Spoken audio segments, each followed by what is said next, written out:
वह श्री चैतन्य महाप्रभु तथा अद्वैत आचार्य जो थे वो विचलित हो उठे। महाप्रभु ने धीरज धारण की। इसके बाद श्रीवास ठाकुर और सभी भक्तों ने महाप्रभु के चरण कमलों की वंदना की और महाप्रभु ने बारी बारी हर एक का अत्यंत प्रेम भाव से आलिंगन किया। महाप्रभु ने एक एक करके सारे भक्तों को संबोधित किया और वे उन सबको अपने साथ घर के भीतर ले गए। चूंकि काशी मिश्र के घर में पर्याप्त स्थान ना था, इसलिए वहां एकत्र भक्तों की भीड़ लग गई और चैतन्य महाप्रभु ने सारे भक्तों को अपने पास बिठाया और अपने हाथ से उन्हें मालाएं तथा चंदन का लेप दिया। इसके बाद गोपीनाथ आचार्य और सावम भट्टाचार्य श्री चैतन्य महाप्रभु के निवास स्थान पर सभी वैष्णवों से समुचित ढंग से मिले और श्री चैतन्य महाप्रभु ने मीठे वचनों से अद्वैत आचार्य प्रभु को संबोधित किया। हे प्रिय महाशय, आपके आने से आज मैं पूर्ण हो गया हूं। अद्वैत आचार्य प्रभु ने उत्तर दिया, ये पूर्ण पुरुषोत्तम भगवान का स्वाभाविक गुण है। यद्यपि वे स्वयं संपूर्ण हैं, समस्त ऐश्वर्य से युक्त हैं, किंतु वे अपने भक्तों के संग में अनेक प्रकार की नित्य लीलाएं करके दिव्य आनंद का आस्वादन करते हैं। महाप्रभु ने जो ही मुकुंद दत्त के बड़े भाई वासुदेव दत्त को देखा, त्यों ही वे तुरंत अत्यंत प्रसन्न हो उठे और उनके शरीर पर अपना हाथ रखकर बोलने लगे।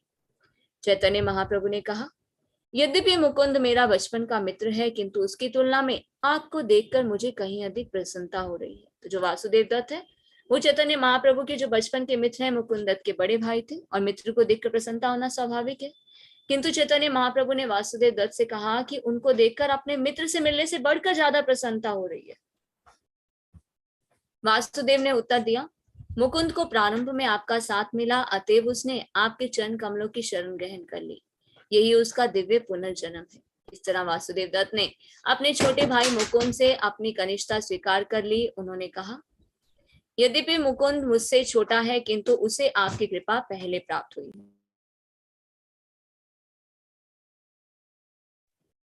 अतः वह मुझसे आध्यात्मिक दृष्टि से वरिष्ठ हो गया। इसके अतिरिक्त आप उस पर बहुत ही कृपालु हैं। इस तरह वह सारे सद्गुणों से मुझसे विशिष्ट है। महाप्रभु ने कहा, मैं केवल आपके लिए दक्षिण भारत से 2 पुस्तक लेकर आया। कौन से 2 पुस्तक लेकर आए थे चैतन्य महाप्रभु? ब्रह्म संहिता और कृष्ण कर्णामृत।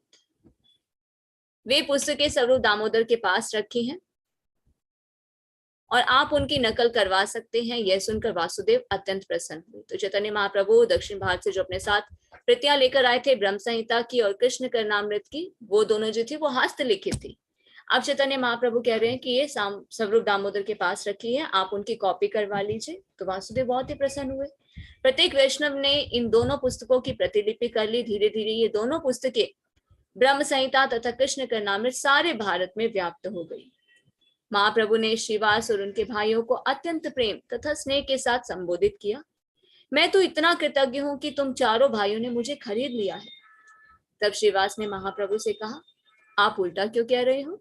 वास्तव में हम चारों भाई आपकी कृपा द्वारा खरीदे जा चुके हैं।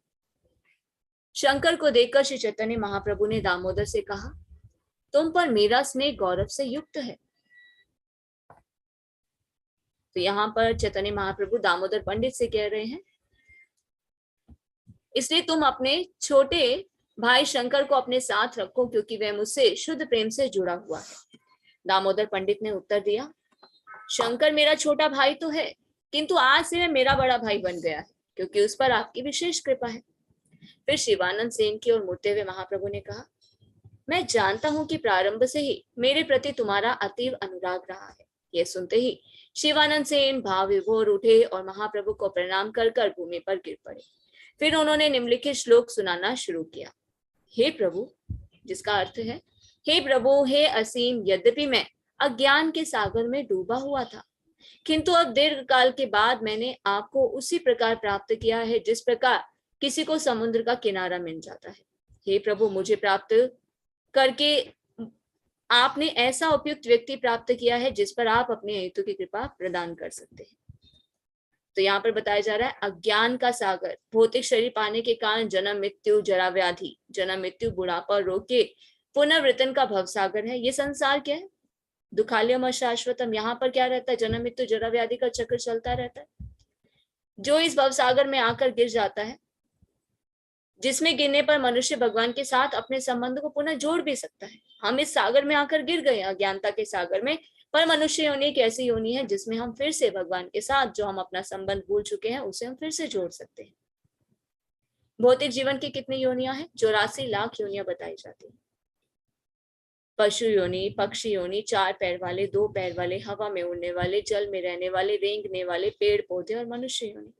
4 लाख मनुष्य योनियां बताई जाती है, किंतु मानव योनि में जीवन को जन्म मृत्यु के चक्र से छुटकारा मिलने का अवसर प्राप्त होता है।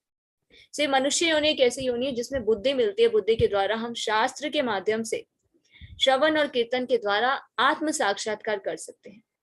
हम ये जान सकते हैं कि मैं कौन हूँ, भगवान कौन है, मेरा भगवान से क्या संबंध है, हम इस भौतिक जगत में क्यों आते हैं, ये जन्म मृत्यु का चक्र क्यों होता है, मृत्यु के बाद हम कहाँ चले जाते हैं, हमारा जो भगवान के साथ संबंध हम भूल चुके हैं उस संबंध को हम फिर से कैसे जोड़ सकते हैं।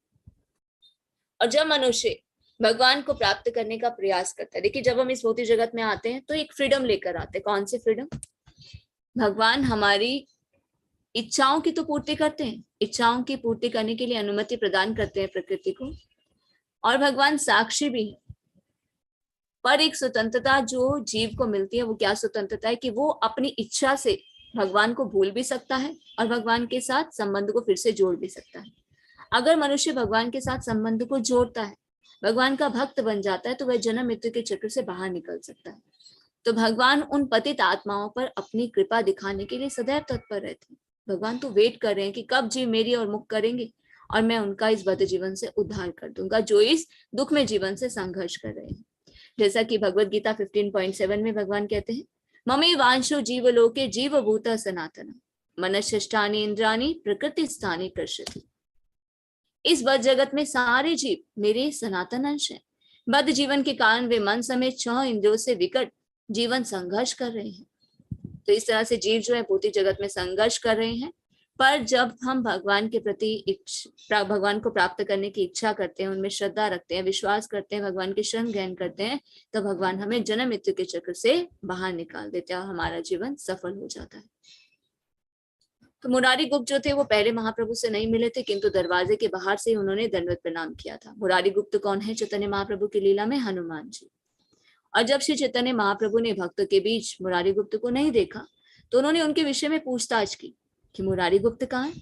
फलतः अनेक लोग उन्हें महाप्रभु के पास लाने के लिए दौड़े दौड़े गए। तो जैसे ही सबने जाना कि महाप्रभु जो है वो मुरारी गुप्त को ढूंढ रहे हैं, मुरारी गुप्त वहां नहीं है, तो सब मुरारी गुप्त को वहां पर लाने के लिए दौड़ पड़े। तो इस तरह से मुरारी गुप्त अपने दांतों में तिनके के 2 गुच्छे दबाकर दीनहीन भाव से महाप्रभु के समक्ष गए। तो ये वैष्णव एटिकेट्स कहा जाता है कि मुंह में तिनका दबाकर सिर को ढककर जो है वैष्णव के समक्ष आना चाहिए। तो यह देखकर महाप्रभु उनसे मिलने आ रहे हैं। चैतन्य महाप्रभु उनके पास गए, किंतु मुरारी दूर भागने लगे और इस प्रकार कहने लगे।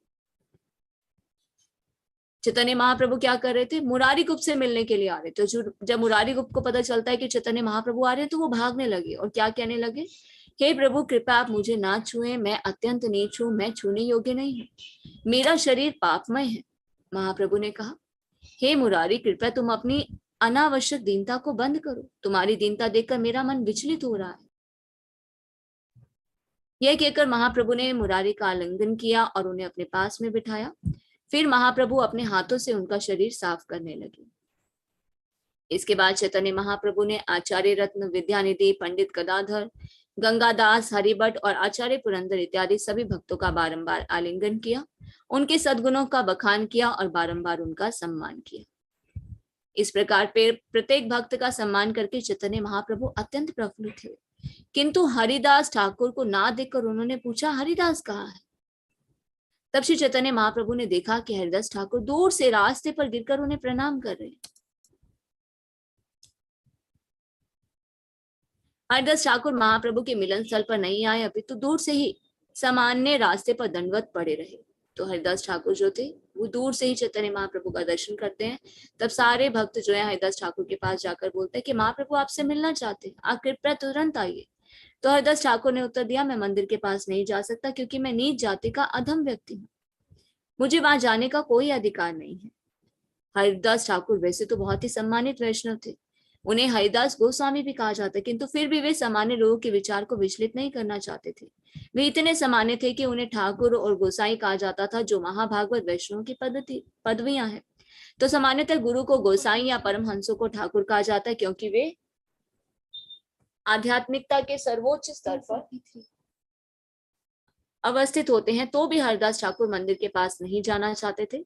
यद्यपि स्वयं चैतन्य महाप्रभु ने उन्हें बुलाया था जगन्नाथ मंदिर में, अभी भी ये प्रथा है कि जो अहिंदू है उन्हें प्रवेश नहीं करने दिया जाता। और जो हरिदास ठाकुर थे वो मुस्लिम परिवार से, पर बाद में उन्होंने चैतन्य महाप्रभु की शरण ग्रहण की थी और वो चैतन्य महाप्रभु के भक्त बन जाते हैं, पर फिर भी वो मंदिर में प्रवेश नहीं करना चाहते।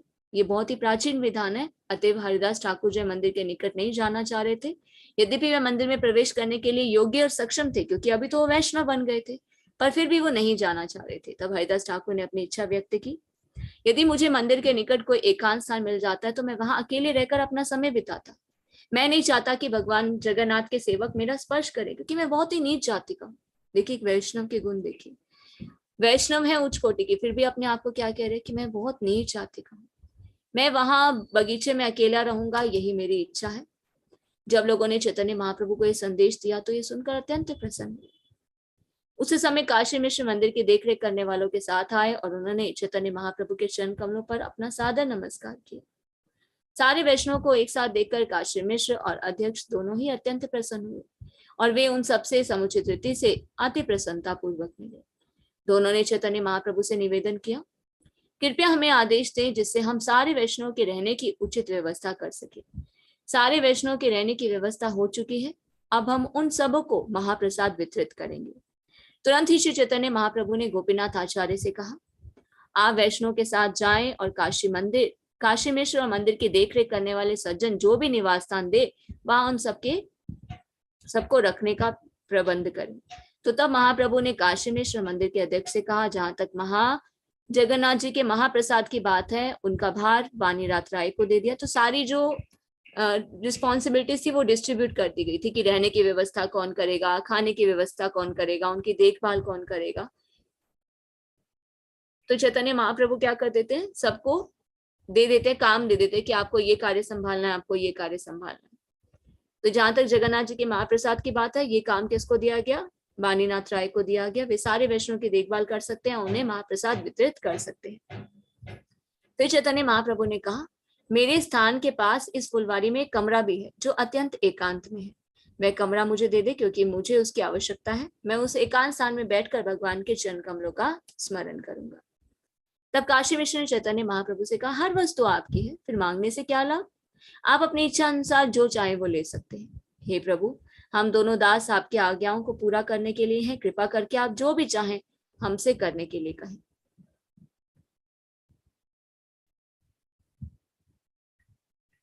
यह कहकर काशी मिश्र मंदिर की देखरेख करने वाले व्यक्ति ने विदा ली। गोपीनाथ और वाणीनाथ भी उनके साथ चल दिए। तब गोपीनाथ को सारे निवास स्थान दिखलाए गए और वाणीनाथ को प्रचुर मात्रा में जगन्नाथ जी का महाप्रसाद दिया गया। इस तरह से वाणीनाथ राय प्रचुर मात्रा में भगवान जगन्नाथ के प्रसाद के साथ साथ मिठाई आदि लेकर लौटे और गोपीनाथ आचार्य भी सारे आवासीय कमरों की सफाई करने के बाद लौटे। तो वाणीनाथ राय को सेवा दी गई थी कि आप सभी को जगन्नाथ भगवान का प्रसाद वितरित करेंगे, उनके खाने की व्यवस्था करेंगे। तो तब श्री चैतन्य महाप्रभु ने सभी वैष्णव को संबोधित करते हुए कहा, सभी लोग सुनिए, अब आप लोग अपने अपने रिहायशी कमरों में जा सकते हैं। सबके लिए रहने की व्यवस्था कर दी गई है, प्रसादम की भी व्यवस्था कर दी गई है। सभी लोग समुद्र जाकर स्नान करो और मंदिर के शिखर के दर्शन करो। ऐसा करने के बाद यहाँ आकर भोजन प्राप्त करो। तो चैतन्य महाप्रभु को नमस्कार करने के बाद सारे भक्त अपने अपने निवास स्थानों को चले गए और गोपीनाथ आचार्य ने उन सबको उनके कमरे दिखलाए। इसके बाद चैतन्य महाप्रभु हरिदास ठाकुर से मिलने के लिए गए। वहां देखा कि वे अत्यंत प्रेम से महामंत्र के कीर्तन में संलग्न हैं और हरिदास हरे कृष्ण कृष्ण कृष्ण हरे हरे, हरे राम राम राम हरे हरे का कीर्तन कर रहे थे। जो ही हरिदास ठाकुर ने चैतन्य महाप्रभु को देखा तो वे इन्हें प्रणाम करने के लिए तुरंत दंडवत गिर गए और श्री चैतन्य महाप्रभु ने उन्हें उठाकर अपने गले लगाया। तो महाप्रभु और उनके दास हरिदास दोनों ही प्रेमवश रुदन करने लगे। प्रभु अपने दास के गुणों से और दास अपने स्वामी के गुणों से प्रभावित थे। हरिदास ठाकुर ने कहा, हे प्रभु, कृपया आप मुझे ना छुएं क्योंकि मैं अत्यंत पतित हूँ, अछूत हूँ तथा मनुष्यों में सबसे नीच हूँ। महाप्रभु ने कहा, मैं तो पवित्र बनने के लिए तुम्हारा स्पर्श करना चाहता हूँ क्योंकि तुम्हारे जैसे पवित्र कर्म मुझ में नहीं है। तो ये क्या है, स्वामी और भक्त के बीच प्रेम का आदान प्रदान। तो चैतन्य महाप्रभु ने हरिदास ठाकुर की प्रशंसा करते हुए कहा, तुम प्रतिक्षण सारे तीर्थ स्थानों में स्नान करते हो और प्रतिक्षण यज्ञ तप और दान करते रहते हो। तुम तो निरंतर चारों वेदों का अध्ययन करते हो और किसी भी ब्राह्मण या सन्यासी से बढ़कर हो। तब श्री चैतन्य महाप्रभु ने श्लोक सुनाया जिसका अर्थ है, हे प्रभु, जो व्यक्ति आपके पवित्र नाम को अपनी जीभ पर सदैव रखता है वह दीक्षित ब्राह्मण से बढ़कर बन जाता है, भले ही वह चंडाल परिवार में क्यों ना उत्पन्न हुआ हो। इस कारण से भौतिक दृष्टि में अत्यंत नीच क्यों ना माना जाए तो भी वह प्रशंसनीय। देखिए, हरे कृष्ण महामंत्र के जप की महिमा, जो भगवान के नाम का जप करता है वो क्या है, दीक्षित ब्राह्मण से भी बढ़कर है। चाहे वो किसी भी परिवार में जन्म हुआ, कितना ही नीच कुल में हो, चाहे चंडाल परिवार में। चंडाल किसे कहा जाता है? कहते हैं जो कुत्ते का मांस खाते हैं। वो जो जाति होती है, नागालैंड में एक प्रजाति है, वो क्या करते हैं, वो कुत्ते का मांस खाते हैं, उन्हें चंडाल परिवार कहा जाता है। तो चैतन्य महाप्रभु क्या कह रहे हैं, चाहे वो चंडाल परिवार में ही क्यों ना उत्पन्न हुआ, अगर वो भगवान के पवित्र नाम का जप अपनी जीभ से करता है वो तो दीक्षित ब्राह्मण से भी बढ़कर है। वह भगवान के पवित्र नाम के कीर्तन का, यही भगवान के पवित्र नाम के कीर्तन का अद्भुत प्रभाव है। अतएव यह निष्कर्ष निकालना चाहिए कि जो व्यक्ति भगवान के पवित्र नाम का कीर्तन करता है, समझ लो कि उसने वेदों में वर्णित सारे तप और यज्ञ संपन्न कर लिए हैं, उसने सारे तीर्थ स्थानों में स्नान कर लिया है, उसने सारे वेदों का अध्ययन कर लिया है और वह वास्तव में आर्य है। देखिए, आर्य शब्द का अर्थ क्या है? आर्य शब्द का अर्थ है उन्नत। जब तो कोई आध्यात्मिक दृष्टि में उन्नत ना हो वह आर्य नहीं कहलाता। यही आर्य और अनार्य में अंतर होता है। आर्य कौन है? जो आध्यात्मिक दृष्टि से उन्नत होते हैं। अनार्य कौन है? जो आध्यात्मिक दृष्टि से उन्नत नहीं होते। तो वैदिक संस्कृति का पालन करने, यज्ञ करने, वैदिक आदेशों का दृढ़ता से पालन करने से मनुष्य ब्राह्मण, सन्यासी या आर्य बन सकता है। समुचित योग्यता प्राप्त किए बिना ब्राह्मण, सन्यासी या आर्य बनना संभव नहीं है। तो भागवत धर्म किसी को सस्ता ब्राह्मण, सन्यासी या आर्य बनने की अनुमति नहीं देता। तो यहाँ पर योग्यताएं बताई गई हैं। कौन आर्य के समान है? जो हरे कृष्ण महामंत्र का जप करता है। तो कलयुग में जो हरे कृष्ण महामंत्र का जप करता है उसका अर्थ क्या है? उसने सारे तीर्थ स्थानों में स्नान कर लिया, उसने सारे वेदों का अध्ययन कर लिया, उसने सारे यज्ञ और तप कर लिए हैं और वही वास्तव में आर्य कहलाता है। यह कहकर चैतन्य महाप्रभु हरिदास ठाकुर को फूल के बगीचे के भीतर ले गए और वहीं एक अत्यंत एकांत स्थान में उनको रहने के लिए निवास स्थान दे दिया। श्री चैतन्य महाप्रभु ने हरिदास ठाकुर से निवेदन किया, तुम यहीं पर रहो और हरे कृष्ण महामंत्र का जप करो। मैं प्रतिदिन तुमसे यही मिलने आता रहूंगा। तुम यही शांति पूर्वक रहो और मंदिर के शिखर पर लगे चक्र को देखकर नमस्कार किया करो। जहां तक तुम्हारे प्रसाद की बात है, मैं तुमसे तुम्हारे पास भेजने की व्यवस्था कर दूंगा। देखिए, चैतन्य महाप्रभु ने ये क्या बोला कि आप शिखर पर लगे चक्र को देखकर नमस्कार करें। मंदिर के, जगन्नाथ मंदिर के जो शिखर पर चक्र लगा उसे क्या कहते हैं? सुदर्शन चक्र। आप उसे कहीं भी किसी भी एंगल से देखें वो एकदम स्ट्रेट सीधा ही दिखाई देता है। अगर आप सुदर्शन चक्र के दर्शन करते हैं तो वो जगन्नाथ भगवान के दर्शन करने के ही समान है। तो हरिदास जो ठाकुर थे वो मुसलमान परिवार में उत्पन्न हुए थे, इसलिए वो मंदिर में नहीं प्रवेश कर सकते थे, जगन्नाथ मंदिर में। अभी भी जगन्नाथ मंदिर में सिर्फ हिंदुओं का ही प्रवेश किया जाता है, विदेशी भी नहीं कर सकते हैं। तो चैतन्य महाप्रभु ने उन्हें नामाचार्य हरिदास ठाकुर के रूप में मान्यता दी। इतने पर भी हरिदास ठाकुर जो थे अपने आप को जगन्नाथ मंदिर में प्रवेश करने के लिए अयोग्य मानते। यदि श्री चैतन्य महाप्रभु चाहते तो उन्हें स्वयं अपने साथ जगन्नाथ मंदिर के भीतर ले जा सकते थे, लेकिन उन्होंने लोक प्रचलित प्रथा के जो प्रथा थी उसे तोड़ना नहीं चाहते थे। इसलिए उन्होंने क्या बोला कि जो जगन्नाथ मंदिर है उसके शिखर पर जो विष्णु चक्र है, सुदर्शन चक्र है, उसे देखें, उसे नमस्कार करें, क्योंकि उनको नमस्कार करने से ही भगवान के अश्वग्रह के नमस्कार करने का जो फल होता है वो प्राप्त होता है। तो अभी भी जो लोग, जैसे हमारे इस्कॉन में अभी फॉरेनर डिवोटीज बहुत है, तो उन्हें भी जगन्नाथ मंदिर में प्रवेश करने नहीं दिया जाता। तो हमारे जो आचार्य हैं वो यही बताते हैं कि बाहर से अगर आप ऊपर जो चक्र लगा है, सुदर्शन चक्र, अगर आप उसके दर्शन करते हैं तो वो साक्षात जगन्नाथ भगवान के विग्रह के दर्शन करने के ही समान है। नित्यानंद प्रभु, जगन्नाथ प्रभु, दामोदर प्रभु, मुकुंद प्रभु हरिदास ठाकुर से मिलकर अत्यंत आनंदित हुए। जब श्री चैतन्य महाप्रभु समुद्र स्नान करके अपने निवास स्थान वापस आ गए तो अद्वैत प्रभु इतने सारे भक्त जो थे समुद्र में स्नान करने के लिए गए। समुद्र स्नान करने के बाद अद्वैत प्रभु समेत सारे भक्त लौट आए और उन्होंने लौटते समय जगन्नाथ मंदिर की चोटी का दर्शन किया। इसके बाद वे भोजन करने के लिए चैतन्य महाप्रभु के निवास स्थान पर गए। श्री चैतन्य महाप्रभु ने एक एक करके सारे भक्तों को उनके उचित स्थान पर बिठाया। फिर उन्होंने अपने दिव्य हाथ से प्रसाद वितरण करना शुरू किया।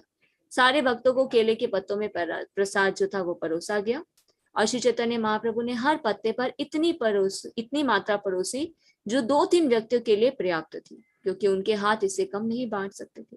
तो चैतन्य महाप्रभु ने स्वयं अपने हाथ से सबको प्रसाद खिलाया और केले के पत्ते पर खिलाया। और कितना कितना देते थे, एक जन को भी उतना देते थे जितना 2-3 जन उसमें खा सके। ऐसा क्यों था? क्योंकि उनके हाथ जो थे इसे कम बांट ही नहीं सकते थे।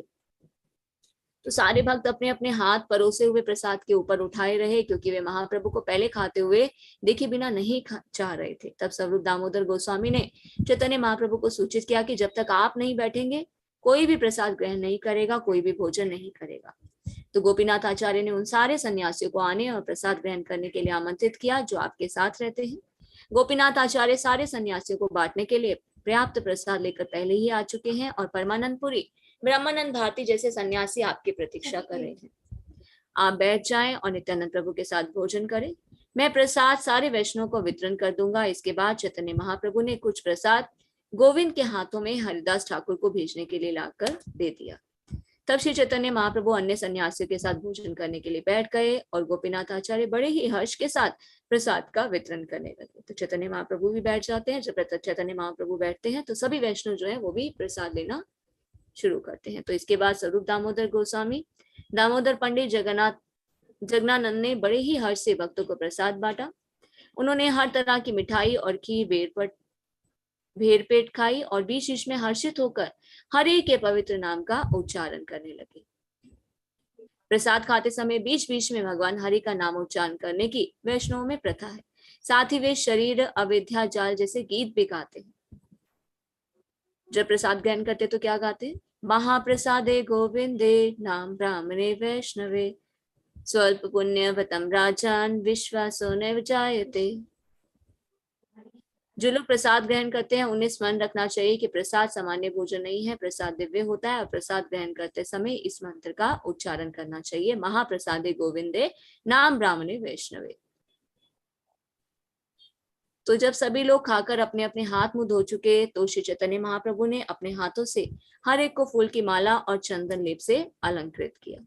और इस प्रकार प्रसाद ग्रहण करने के बाद वे सब अपने अपने वास स्थानों में विश्राम करने चले गए और संध्या समय वे महाप्रभु से मिलने के लिए आए। उसी समय रामानंद राय भी चैतन्य महाप्रभु से भेंट करने के लिए आए और महाप्रभु ने सभी वैष्णव से उनका परिचय कराने के लिए इस अवसर का लाभ उठाया। तब महाप्रभु श्री चैतन्य महाप्रभु उन सबको जगन्नाथ मंदिर ले गए और वहां उन्होंने भगवान के पवित्र नाम का संकीर्तन प्रारंभ कर दिया। भगवान की धूप आरती देखने के बाद सबने संकीर्तन प्रारंभ किया और तब मंदिर की देखभाल करने वाला आया और उसने हर एक को फूल माला और चंदन लेप दिया। चारों दिशाओं में संकीर्तन करने के लिए 4 टोलियां बनाई गई और उन चारों के बीच में माता शची के पुत्र महाप्रभु स्वयं नृत्य करने लगे। चारों टोलियों के पास 8 मृदंग और 32 करताल थे। वे सभी एक साथ दिव्य ध्वनि करने लगे और हर व्यक्ति कहने लगा, बहुत अच्छा, बहुत अच्छा। और जब संकीर्तन का कोलाहल गूंजने लगा तो तुरंत ही सारा सौभाग्य जाग उठा और यह ध्वनि 14 लोगों को पूरित करके ब्रह्मांड को भेद गई। और जब संकीर्तन प्रारंभ हुआ तो तुरंत प्रेम भाव ने हर वस्तु को आप्लावित कर दिया और जगन्नाथपुरी के सारे निवासी दौड़ते हुए आए। प्रत्येक व्यक्ति उस तरह संकीर्तन होते देखकर आश्चर्यचकित था। सबने स्वीकार किया कि इसके पूर्व कभी ना तो ऐसा कीर्तन हुआ है, ना ही ईश्वर प्रेम का ऐसा प्राकट्य हुआ है। और तब श्री चैतन्य महाप्रभु ने जगन्नाथ मंदिर की प्रदक्षिणा की और पूरी प्रदक्षिणा भर लगातार नाचते रहे, प्रदक्षिणता करते रहे, चारों तरफ परिक्रमा करते रहे और साथ साथ नाचते भी रहे। और जब प्रदक्षिणा की जा रही थी तो चारों टोलियों ने आगे और पीछे कीर्तन किया। और जब श्री चैतन्य महाप्रभु भूमि पर गिर पड़े तो नित्यानंद प्रभु ने उन्हें उठा लिया। और जब कीर्तन चल रहा था तब श्री चैतन्य महाप्रभु के शरीर में प्रेम विकार उत्पन्न हुआ, यथा अश्रु, हर्ष, कंपन, प्रस्वेद और गंभीर हुंकार। और इन विकारों को देखकर वहां पर उपस्थित सारे लोग अत्यंत आश्चर्यचकित हुए। महाप्रभु के नेत्रों से अश्रु की धारा तेजी से निकल पड़ी, मानो पिचकारी से पानी निकल रहा। उनके चारों ओर खड़े लोग उनके अश्रुओं से भीग गए। मंदिर की प्रदक्षिणा करने के बाद चैतन्य महाप्रभु कुछ समय तक मंदिर के पीछे रहे और उन्होंने अपना संकीर्तन जारी रखा। चारों दिशाओं में चारों संकीर्तन टोलियां जोर जोर से कीर्तन कर रही थी और चैतन्य महाप्रभु बीच बीच में उछल उछल कर नाच रहे थे, ऊंचे ऊंचे। और लंबे समय तक नाचने के बाद चैतन्य महाप्रभु स्थिर हो गए और उन्होंने चारों महापुरुषों को नृत्य शुरू करने का आदेश दिया। एक टोली में नित्यानंद प्रभु नाचने लगे। 4 टोलियां थी तो चारों में अलग अलग जो महापुरुष थे वो नृत्य करने लगे। एक टोली में नित्यानंद प्रभु नाचने लगे, एक टोली में अद्वैताचार्य, एक टोली में विक्रेश्वर पंडित और चौथी टोली में श्रीवास ठाकुर नाचने लगे। जब ये नृत्य चल रहा था तब श्री चैतन्य महाप्रभु ने देख रहे थे और तब उन्होंने एक चमत्कार प्रदर्शित किया। चैतन्य महाप्रभु नाचने वालों के बीच में खड़े थे और सारी दिशाओं के नाचने वालों ने अनुभव किया कि चैतन्य महाप्रभु उन्हीं की ओर देख रहे हैं। चारों महापुरुषों का नाच देखने की अभिलाषा से चैतन्य महाप्रभु ने यह चमत्कार दिखाया, मानो वे हर एक को देख रहे हैं। जब किसी ने चैतन्य महाप्रभु को देखा तो वह समझ सका कि वे चमत्कार कर रहे हैं, किंतु वे ये नहीं जान सके कि वे चारों दिशाओं में किस प्रकार देख सकते हैं। जब कृष्ण अपनी वृंदावन लीलाओं में यमुना नदी के तट पर अपने मित्रों के बीच में बैठकर भोजन किया करते थे, तब भी हर ग्वाल बाल यही अनुभव करता था कि कृष्ण उनकी ओर ही देख रहे हैं। इसी तरह जब चैतन्य महाप्रभु नाच रहे थे तब हर व्यक्ति ने चैतन्य महाप्रभु को अपनी ओर देखते पाया। जब कोई नाचता हुआ उनके निकट आता तो चैतन्य महाप्रभु उसका कसकर आलिंगन करते। महानृत्य, महाप्रेम, महासंकीर्तन देखकर जगन्नाथपुरी के सारे लोग प्रेम के सागर में तैरने लगे। संकीर्तन की महानतों को सुनकर राजा प्रतापरुद्र अपने महल के ऊपर चढ़ गए और उन्होंने अपने निजी संगियों सहित संकीर्तन को होते हुए देखा। राजा महाप्रभु का कीर्तन देखकर अत्यंत आश्चर्यचकित थे और महाप्रभु से मिलने की उनकी उत्कंठा जो थी वो अत्यधिक बढ़ गई। और जब संकीर्तन समाप्त हो गया तब श्री चैतन्य महाप्रभु ने भगवान जगन्नाथ के अर्च विग्रह पर पुष्प अर्पित होते। अपने माइक को प्लीज म्यूट कर लीजिए। फिर वे तथा सारे वैष्णव अपने निवास स्थान को लौट गए। तो झूठा ब्याज देते नहीं दादी के दूध लेके इधर आ गया। अच्छा हम नहीं खाती जा।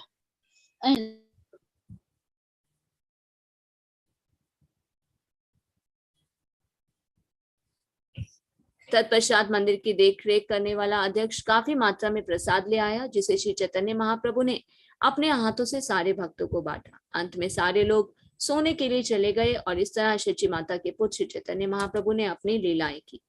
जब तक भक्तगण जगन्नाथपुरी में श्री चैतन्य महाप्रभु के साथ रहे तब तक प्रतिदिन बड़े ही हर्ष के साथ संकीर्तन लीला चलती रही। और इस तरह मैंने महाप्रभु की संकीर्तन लीला का वर्णन किया है। मैं हर एक को यही आशीर्वाद देता हूँ कि यह विवरण सुनकर प्रत्येक व्यक्ति निश्चित रूप से श्री चैतन्य महाप्रभु का दास बन जाएगा।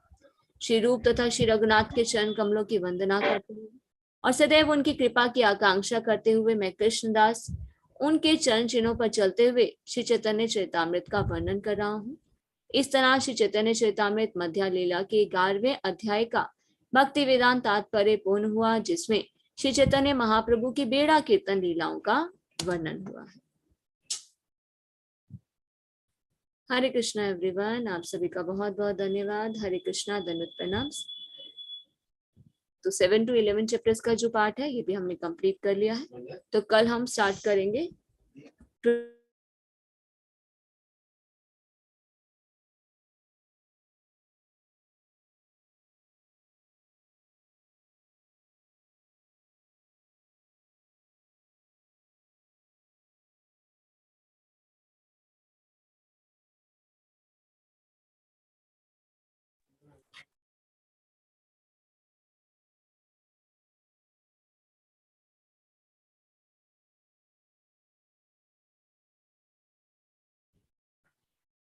हरे कृष्णा एवरीवन, आप सभी का बहुत बहुत धन्यवाद। Thank you so much for joining. Hare Krishna, दंडवत प्रणाम। हरे कृष्णा। रेखा माता जी, कोई प्रश्न है?